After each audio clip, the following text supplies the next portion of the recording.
Dear students, आज हम most important Vyapam सब इंजीनियर एग्जामिनेशन में जो प्रीवियस ईयर के क्वेश्चंस हैं उनके बारे में डिस्कशन करेंगे। तो पहला क्वेश्चन है, what will be the minimum size of fillet belt if plate thickness is less than 10 mm। मतलब यदि हमारी प्लेट की मोटाई या थिकनेस 10 mm से कम है तो हम फ्लैट बेल्ट की मिनिमम साइज़ क्या रखेंगे। इसके 4 ऑप्शन हैं, 6 mm, 3 mm, 4 mm and 5 mm। तो इसका सही आंसर होगा 3 mm।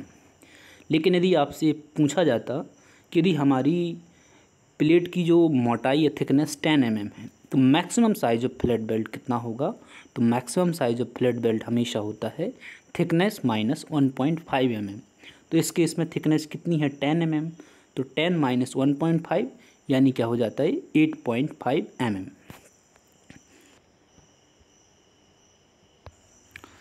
What is the Poisson ratio for normal concrete of strength, design and serviceability criteria respectively। कोई भी नॉर्मल कंक्रीट है, उसका डिज़ाइन पर्पज़ के लिए उपयोग किया जा रहा है तो कंक्रीट का पॉइजन रेशियो कितना होता है। इसके ऑप्शंस हैं 0.16 and 0.3, 0.12 and 0.1, 0.15 and 0.2 and 0.15 and 0.4। Generally जो हमारा कंक्रीट का पॉइजन रेशियो होता है वो 0.15 से 0.2 के बीच में रहता है। तो इसका करेक्ट आंसर होगा 0.15 एंड 0.2। यदि यहाँ पे एक सिंगल वैल्यू दी होती तो कंक्रीट की जो पॉइजन रेशियो होती है वो हम 0.18 कंसीडर करते हैं। ओके, अब यहाँ पे समझते हैं पॉइजन रेशियो होता क्या है। बेसिकली पॉइजन रेशियो एक स्ट्रेंथ का रेशियो होता है। इसमें क्या रहता है, it is the ratio of lateral strain to linear strain. मतलब किसी भी ऑब्जेक्ट पर आप एक्सटर्नल फोर्स अप्लाई करिए तो उस फोर्स के एक्शन के कारण उसमें लॉन्गिट्यूडनल डायरेक्शन में भी स्ट्रेन जनरेट होगी और लैटरल या ट्रांसवर्स डायरेक्शन में भी स्ट्रेन जनरेट होगी। तो लैटरल डायरेक्शन में जनरेट होने वाली स्ट्रेन लैटरल स्ट्रेन और लॉन्गिट्यूडनल डायरेक्शन में जनरेट होने वाली स्ट्रेन लॉन्गिट्यूडनल स्ट्रेन का जो रेशियो होता है उसे हम क्या बोलते हैं, पॉइजन रेशियो। पॉइजन रेशियो को जनरली म्यू से डिनोट करते हैं। म्यू बराबर होता है lateral strain divided by longitudinal strain. Next question है, what is the thickness of plastering provided for under side of RCC work. मतलब आरसीसी वर्क पर यदि हमें प्लास्टर करना हो तो उस प्लास्टर की मोटाई कितनी रखते हैं या थिकनेस कितनी रखते हैं। इसका आंसर है 6 mm। ओके, नेक्स्ट क्वेश्चन है, what is the net quantity of plastering required for wall measuring 10.5 metre length, 12 metre width and 12 mm thick with an opening of 1.2 and 1 metre. इसका मतलब है कि एक बॉल पर अपन को क्या करना है, प्लास्टर करना है, जिसकी लेंथ क्या है 10.5 मीटर है, हाइट कितनी है 12 mm है और जो प्लास्टरिंग की थिकनेस है वो कितनी है 12 mm है। और इस बॉल में एक ओपनिंग प्रोवाइड की गई है जिसकी साइज़ है 1.2 मीटर बाई 1 मीटर। तो सबसे पहले जब आप कभी भी किसी भी बॉल के लिए प्लास्टरिंग की क्वांटिटी को कैलकुलेट करते हैं तो इसके कुछ डिडक्शंस के रूल होते हैं। मान लीजिए कि कोई एक बॉल है जिसकी एक L लंबाई है, T थिकनेस है और H क्या है, ऊंचाई है, और इसके अपन को दोनों तरफ क्या करना है, प्लास्टरिंग करना है। तो इसके 3 रूल्स होते हैं डिडक्शन के लिए। पहला रूल होता है, यदि बॉल में हमारी ओपनिंग है उसका एरिया 0.5 स्क्वायर मीटर से कम होता है तो हम किसी भी प्रकार का डिडक्शन नहीं करते हैं। मतलब दोनों फेस के लिए इसमें क्या होगा, प्लास्टरिंग की quantity L into H plus L into H. दूसरा केस क्या होता है कि जब हमारी जो ओपनिंग है यानी ओपनिंग जो डोर या विंडो के लिए बनाई गई हो उसकी साइज 0.5 स्क्वायर मीटर से ज़्यादा हो लेकिन 3 स्क्वायर मीटर से कम हो तो उस केस में यह रूल है कि केबल डिडक्शन एक फेस के लिए किया जाएगा। ओके, तो यदि अपन इस केस में क्वांटिटी कैलकुलेट करेंगे तो क्या होगा, LH plus LH minus size of opening, यदि हमारी ओपनिंग किसके बीच में हो, 0.5 से 3 स्क्वायर मीटर के बीच में हो। तीसरा रूल क्या होता है कि यदि हमारी ओपनिंग जो बॉल में है उसका एरिया 5 स्क्वायर मीटर से ज़्यादा हो, तो उस केस के लिए यह रूल है कि डिडक्शन दोनों फेसेस के लिए किया जाएगा और उसमें हम जैम, सिल और सॉफिट के एरिया को कंसीडर कर लेंगे। ओके, तो इस केस में क्वांटिटी क्या हो जाएगी, LH plus LS minus 2 times of opening. इतना करने के बाद अपन इसमें ऐड क्या करेंगे, एरिया ऑफ जैम, सिल और सॉफिट। अब अपन इसको समझते हैं कि जैम क्या होता है, सिल क्या होता है और सॉफिट क्या होता है। मान लीजिए कि एक डोर की ओपनिंग है, ठीक है, तो डोर जिस वर्टिकल फेस पे उसके जो पोस्ट लगे रहते हैं, जो वर्टिकल फेस होती है ओपनिंग की, वो क्या कहलाती है, जैम्ब। बॉटम सरफेस ओपनिंग की क्या कहलाएगी, सिल, और टॉप सरफेस ओपनिंग की कहलाएगी सॉफिट। ओके, तो इस केस में अब अपन को प्लास्टरिंग की क्वांटिटी को निकालना है। तो आपने देखा है कि जो ओपनिंग कितना है, 1.2 इंटू 1, यानी इसका एरिया क्या है, 1.2 स्क्वायर मीटर, यानी ये 0.5 से 3 स्क्वायर मीटर के बीच में एग्जिस्ट कर रही है।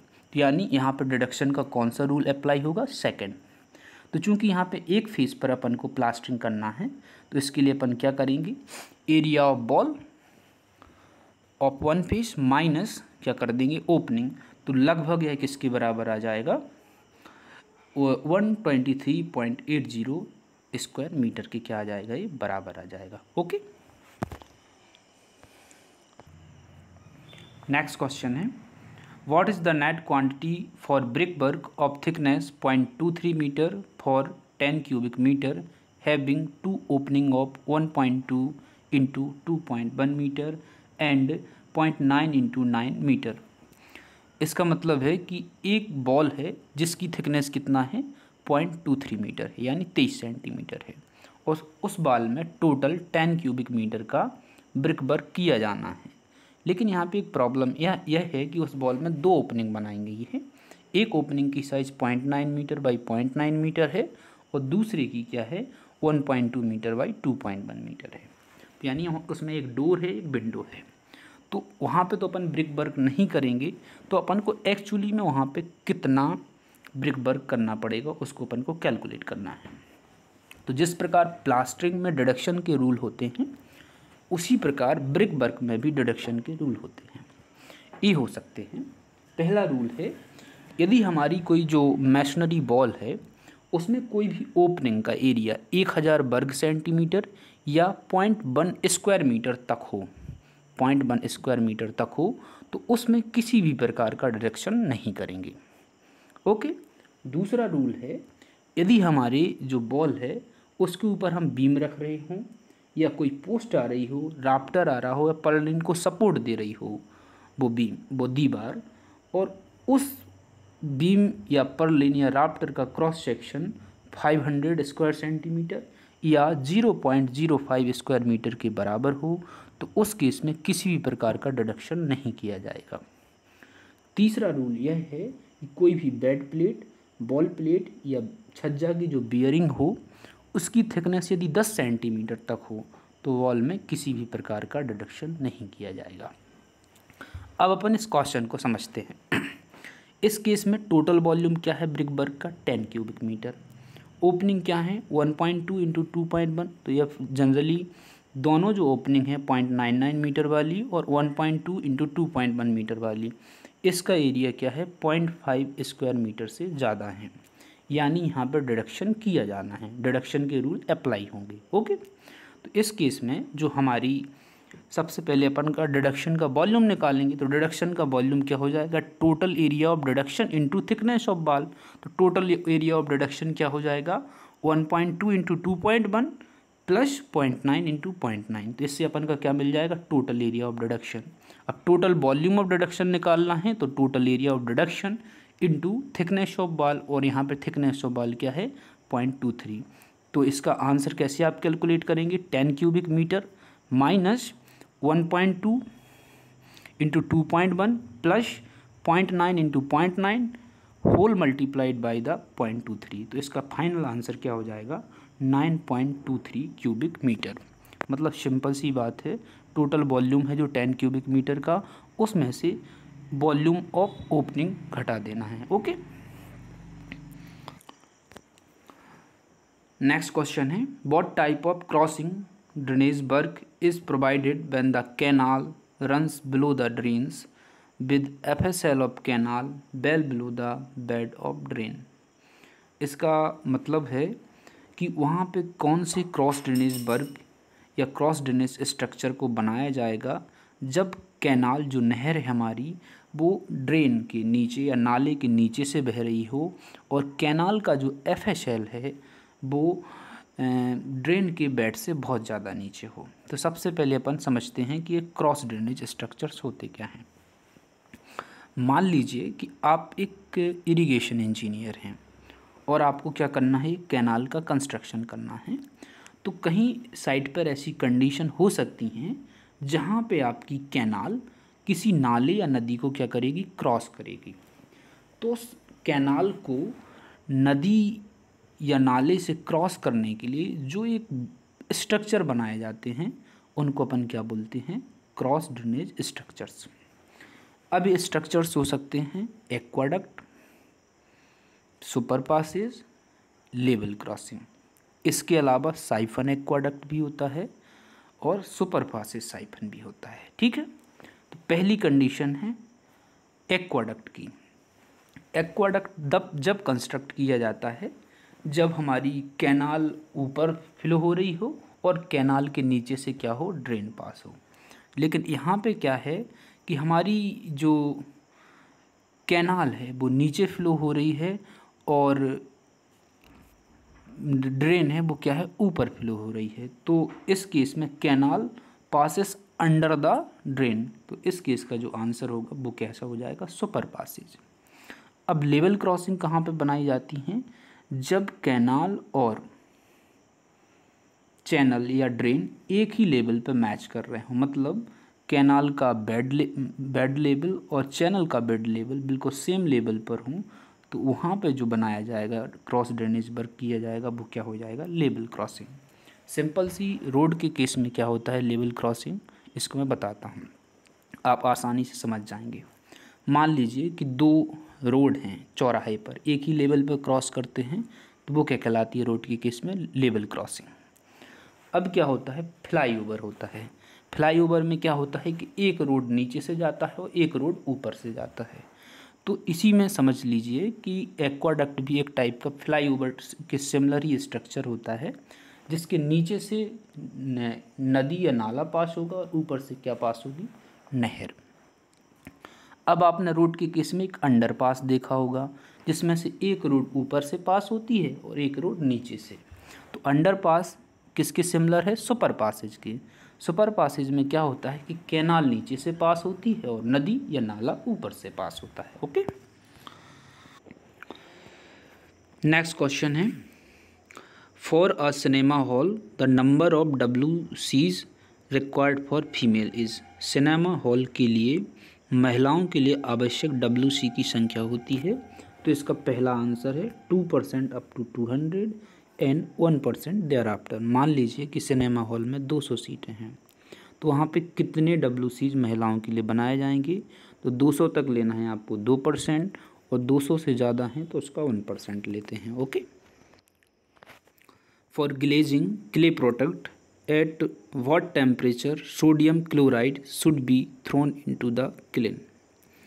अब हम समझ, इसका मतलब है कि अपन यदि जो क्ले प्रोडक्ट हैं, चाइना क्ले प्रोडक्ट हैं, उसकी ग्लेजिंग करना है तो सोडियम क्लोराइड को कितने टेम्परेचर पर क्लिन में डाला जाता है। ओके, सबसे पहले हम समझते हैं ग्लेजिंग क्या होती है। आपने जो चीनी मिट्टी के बर्तन देखे होंगे तो आप देखते हैं कि उसकी इंटरनल सरफेस पर या कभी कभी आउटरनल सरफेस पर क्या होता है, एक पतली सी ग्लास की लेयर रहती है, जिसे अपन क्या बोलते हैं, ग्लेजिंग।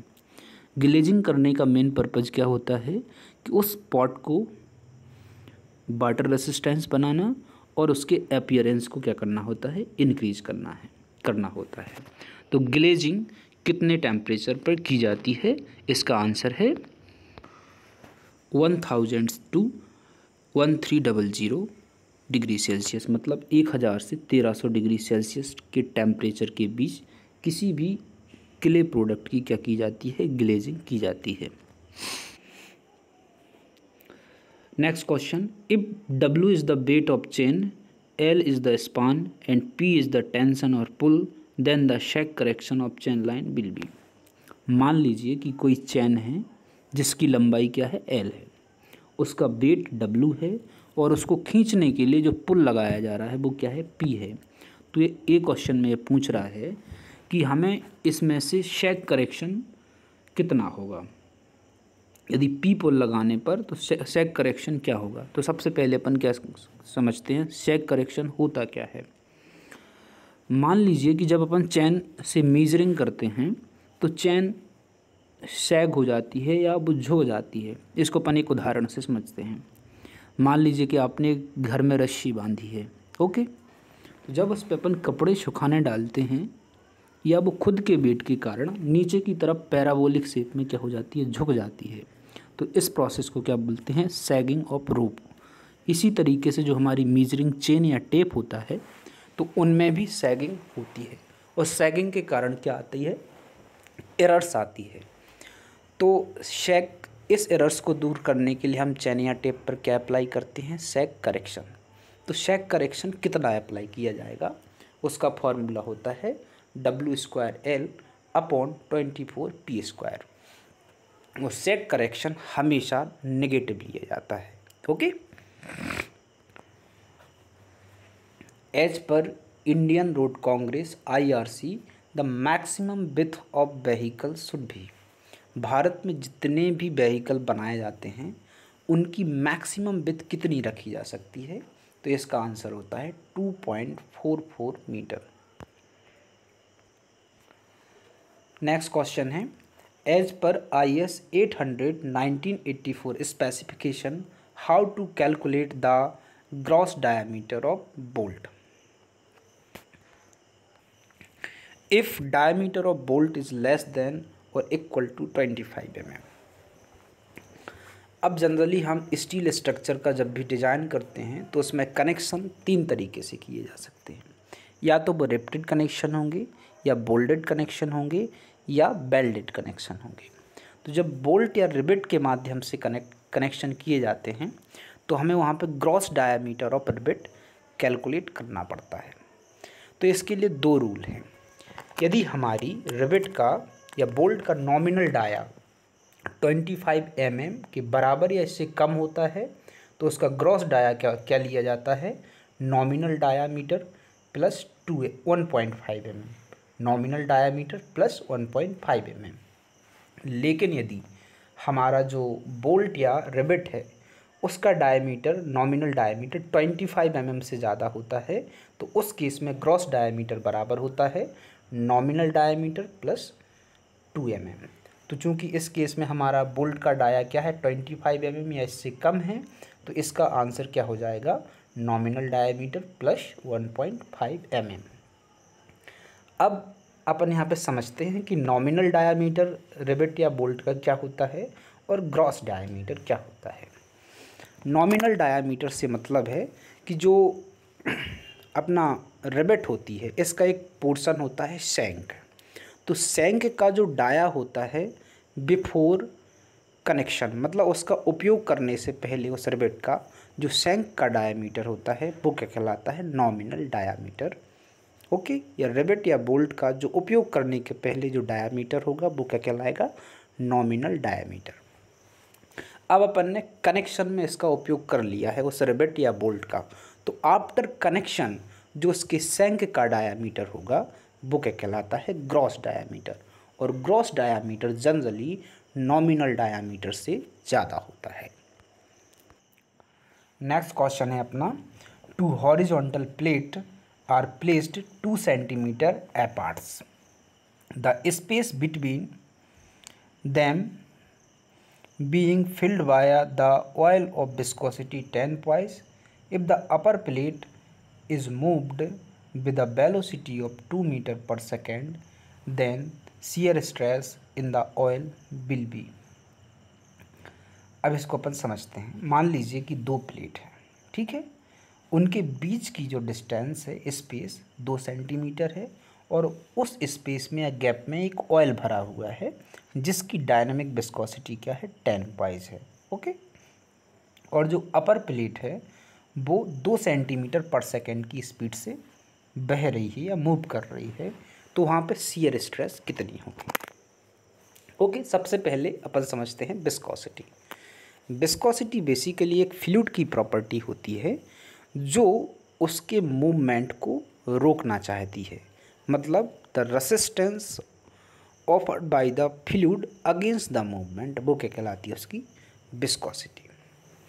अब विस्कोसिटी यदि अपन CGS सिस्टम में मेज़र करें डायनामिक विस्कोसिटी को, तो उसकी यूनिट क्या होती है, 10 पॉइज होती है। क्या होती है, पॉइज। और यदि अपन SI सिस्टम में मेज़र करें तो इसकी यूनिट होती है पास्कल सेकेंड या न्यूटन सेकेंड पर स्क्वायर मीटर। ओके, तो अपन ये पूरे क्वेश्चन को SI यूनिट में सॉल्व करने की कोशिश करेंगे। ओके, तो यहाँ पे जो 10 पॉइज है उसको अपन किस में बदलेंगे, पास्कल सेकेंड में। तो 1 पास्कल सेकंड बराबर क्या होता है, 10 पॉइज, और या 1 पॉइज बराबर क्या हो जाएगा, 1/10 पास्कल सेकंड। ओके, तो आप इसको कन्वर्ट कर लेना। अब न्यूटन्स लॉ के अकॉर्डिंग यहाँ पे क्या कैलकुलेट किया जाएगा, शियर स्ट्रेस। तो न्यूटन्स लॉ के अकॉर्डिंग शियर स्ट्रेस टाउ बराबर होता है म्यू इंटू du/dy। ओके, जहाँ पे म्यू क्या है, डायनेमिक विस्कोसिटी, जिसे आप पास्कल सेकंड में इसमें पुट करेंगे, जो क्या हो जाएगी 10/10 यानी 1 पास्कल सेकंड। दूसरा होता है डी यू से मतलब है यहाँ पे यू यानी वेलोसिटी। वेलोसिटी कितनी लेना है आपको, 2 मीटर पर सेकेंड। du/dy क्या बोलता है कि जो प्लेट्स के बीच में थिकनेस है वो कितनी है, 2 सेंटीमीटर या 0.02 मीटर। तो इन तीनों वैल्यू को आप पुट कर दीजिए और जो रिजल्ट आएगा वो क्या कहलाएगा, आपका शियर स्ट्रेस। तो इसका आंसर क्या हो जाएगा correct, 100 newton per square metre. Next question, super built up area is define as. इसका सिंपल सा आंसर होता है summation of built up area plus common area. जो अपना चौथा ऑप्शन है, सुपर बिल्टअप एरिया क्या हो जाएगा, summation of built up area plus common area. If the coefficient of friction is assumed 0, then the equilibrium super elevation required to counteract the centrifugal force fully will be given by। अब अपन समझते हैं कि ये super elevation होता क्या है। जब हमारा व्हीकल कर्व पाथ पर मूव करता है तो उस पर एक सेंट्रीफ्यूगल फोर्स एक्ट करता है। ये सेंट्रीफ्यूगल फोर्स का मुख्य पर्पज़ क्या होता है, या तो उस व्हीकल में लैटरल स्किडिंग होगी या उसको ओवर टर्निंग करेगा। तो इस लैटरल स्किडिंग और ओवर टर्निंग को रोकने के लिए हम कर्व पर क्या करते हैं, सुपर एलिवेशन प्रोवाइड करते हैं। यहाँ पे सुपर एलिवेशन का सिंपल सा मतलब होता है कि जो रोड सरफेस होती है कर्व पर, उसकी आउटर एज इनर एज की कंपैरिजन में हायर साइड पर स्थित होती है या ऊंचाई पर स्थित होती है, जिससे अपन क्या बोलते हैं, सुपर एलिवेशन। ओके, अब सुपर एलिवेशन का फॉर्मूला क्या होता है, E+F बराबर v²/g_r, जहाँ पे E है सुपर एलिवेशन, F है फ्रिक्शनल कॉफिशिएंट, V क्या है वेलोसिटी ऑफ या स्पीड ऑफ व्हीकल, G है एक्सीलरेशन ड्यू टू ग्रेविटी, और R है रेडियस ऑफ कर्व। तो चूंकि यहाँ पे अपन को F बराबर क्या लेना है, 0, तो E+F बराबर क्या होता था, v²/g_r। F की वैल्यू इसमें 0 पुट कर दीजिए तो सुपर एलिवेशन E बराबर हो जाएगा v²/g_r, यानी इसका पहला ऑप्शन आंसर क्या होगा, सही होगा। If the error in the measurement of head in V notch is 1%, then the error in the measurement of discharge will be। यहाँ पे मतलब है जो नॉचेज होती हैं जनरली उनका उपयोग चैनल का डिस्चार्ज मेजर करने के लिए किया जाता है।